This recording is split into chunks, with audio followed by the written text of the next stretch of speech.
Salut à toi, pensée du jour numéro 112. J'ai eu la chance d'enregistrer encore un podcast avec Evan Pycon et Pat Davidson cet après-midi. Si tu as pas vu les épisodes précédents, va voir sur ma chaîne YouTube, tape Evan et Pat, donc E-V-A-N, espace P-A-T, et va écouter les deux autres podcasts que j'ai fait avec ces deux monstres du monde de la performance et du fitness en général. Evan, pour un peu de contexte, qui travaille plus du côté physiologie appliquée, et Pat, qui est un monstre absolu dans tout ce qui est biomécanique, position, mouvement, de manière générale.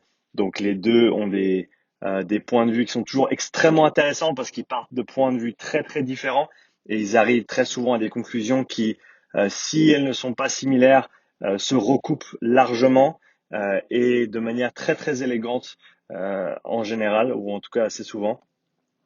Et donc je voulais parler d'une de ces connexions qu'ils ont réussi à faire. Moi, je suis toujours content juste de m'asseoir et de les écouter parler.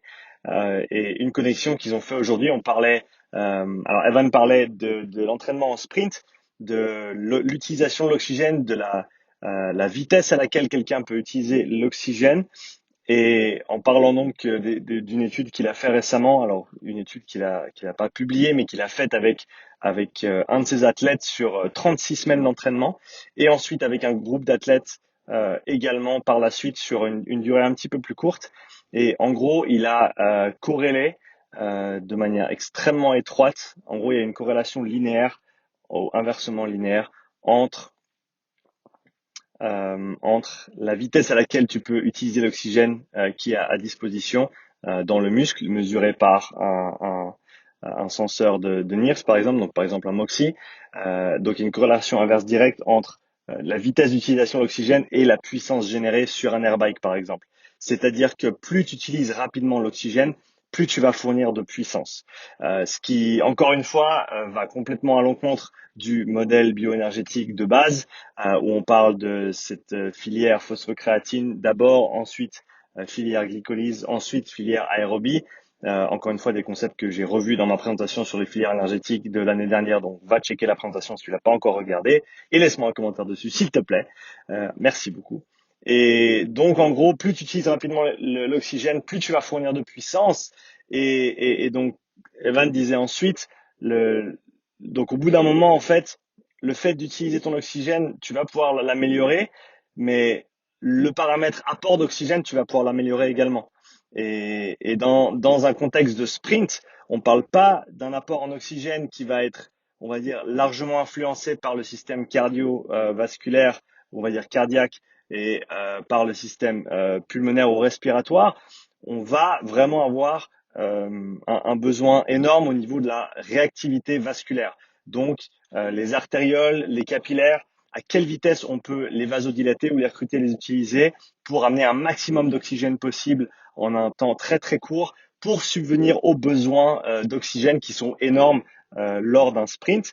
Et c'était super intéressant d'entendre Evan parler de ça et ensuite pas trop rebondir sur l'idée que notamment Charlie Francis, pour ceux qui connaissent le sprint de coach de grande renommée qui travaillait au Canada à l'époque avec Ben Johnson notamment et avec d'autres très très bons sprinters qui en fait parlaient de l'importance du travail aérobie en guillemets pour améliorer la conductivité électrique. Donc quand on parle du recrutement des fibres, de la vitesse à laquelle on va pouvoir solliciter les muscles pour produire un certain effort, produire certaines contractions à une certaine vitesse, et l'importance que, en gros, pour faire très très simple, que les muscles soient vraiment chauds, parce que ça va permettre une conductivité électrique, une conductivité thermique dans un premier temps et donc électrique dans un deuxième temps, qui va être plus importante, donc un pattern de recrutement qui va être encore plus efficient, ou en tout cas encore plus puissant, et donc il relatait ça donc à la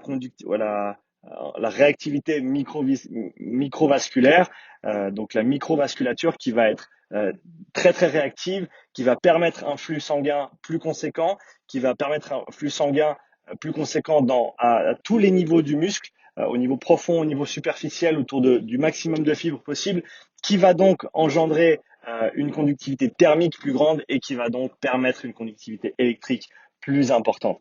Et je trouvais fascinant qu'ils réussissent à faire ce lien entre ces deux, entre guillemets, points de vue qui sont sur papier diamétralement opposés, si c'est même un mot en français, mais réussir à générer quelque chose de cohérent et de trouver un point commun entre ces deux idées qui sont complètement différentes. Et pour ressortir un petit peu au niveau du Zoom, c'est une des raisons pour lesquelles j'essaye, je m'efforce quand j'invite des invités sur le podcast pour une deuxième fois ou une troisième fois, de les inviter avec quelqu'un d'autre parce que de plus en plus, j'essaye de voilà, moi, essayer d'extraire des informations ou de poser des questions et de faire en sorte que les gens puissent s'exprimer, puissent parler de leur façon de voir les choses. C'est super intéressant, ça me fascine. Mais je trouve vraiment qu'avec un deuxième invité, qu'avec un deuxième point de vue, et ces deux points de vue qui se mélangent et des fois qui se cherchent un petit peu, qui se trouvent pas toujours, ça c'est pas nécessairement le cas, mais le fait de pouvoir mettre pas en opposition, mais de pouvoir mettre en commun deux perspectives qui sont en général très différentes, ou en tout cas venant de deux personnes différentes, en commun au travers d'une discussion qui est constructive, qui est pas sous format de débat, qui est pas pour essayer d'avoir raison, mais qui est vraiment un effort pour essayer de raisonner, pour essayer de trouver des points communs, de trouver peut-être des réponses qu'on n'avait pas encore, parce qu'on n'avait peut-être pas les clés. Je trouve ça vraiment fascinant. Donc, ce sera tout pour cette petite pensée du jour. En tout cas, n'oublie pas de liker la vidéo comme d'habitude, de me laisser un petit commentaire de ce que tu as pensé de tout ça. Si t'as pas regardé les épisodes précédents avec Pat et Evan, s'il te plaît, va les regarder, ils sont vraiment excellents. Si tu comprends pas l'anglais, s'il te plaît, prends l'application Duolingo, regarde tes films en anglais, tes séries en anglais avec sous-titres s'il faut. Essaye de pratiquer ton anglais parce que en tant que coach, si tu veux apprendre un maximum, malheureusement, on n'a pas encore tout qui est traduit ou en tout cas pas tout qui est traduit tout de suite. Et donc d'avoir cette langue de l'anglais va vraiment t'aider à faire des progrès dans ce domaine. En tout cas, merci beaucoup. À bientôt pour une nouvelle pensée du jour. Ciao.